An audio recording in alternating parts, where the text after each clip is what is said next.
our guidelines and also to publish and present.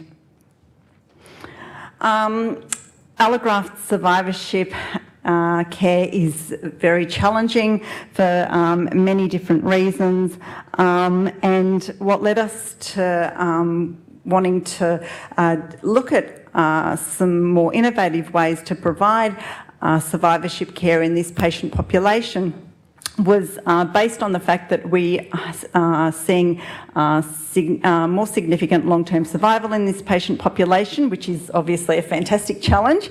But we know that patients take a long time to recover, that transplantation is often undertaken far from home.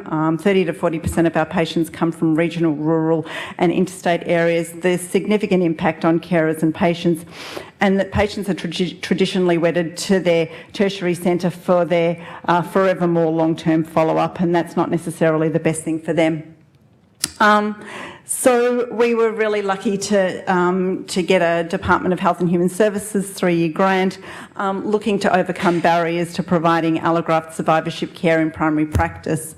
We're obviously wanting to look at the feasibility and acceptability of this model, and to ensure that survivorship care is provided in the best location for patients and carers. So the progress of our project to date. So on your right are the resources that we have either finished developing or are near completion. So we've developed an educational video which is available on YouTube via a link, and the educational video discusses a number of different domains of allograft survivorship care, and it is RACGP accredited, so primary care providers can get their CPD points for watching the video.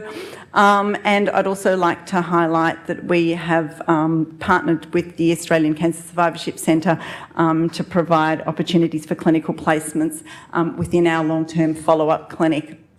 In terms of ways of measuring feasibility, we've surveyed primary care providers and patients, and we've identified that 60% of primary care providers who see allograft patients are confident to provide survivorship care in the community.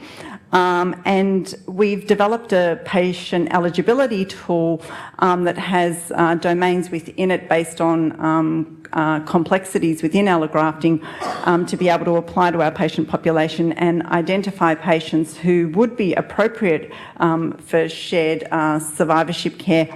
And then we've also examined how confident they would be in receiving shared survivorship care in the community, and again identified that 60% are both eligible and confident to receive their survivorship care by their primary care provider in the community. We've also completed structured patient interviews on patients that participated in the questionnaires, and we've identified a number of different recurring themes, including acceptability if we were to implement such a program, which we intend to do, and also domains such as the importance of communication and accepting responsibility, and patients needing to know who's responsible for their care, etc.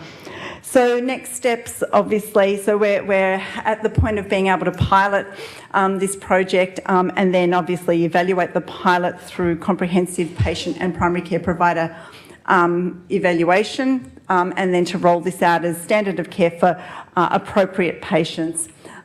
We would like to be able to incorporate telehealth into this program as well, because Australia's a big place and we transplant people from, as I said, regional, rural and interstate areas. We're in the process of working on some publications, and we're lucky to present here, and we also have a couple of international presentations coming up in the next couple of months as well. And we will have our project completed by October 2019. And I'd like to thank everybody on this slide, particularly Louise Chard, who isn't in the audience, but she's our administrative manager and does a huge amount of work in terms of our data collection. Thank you.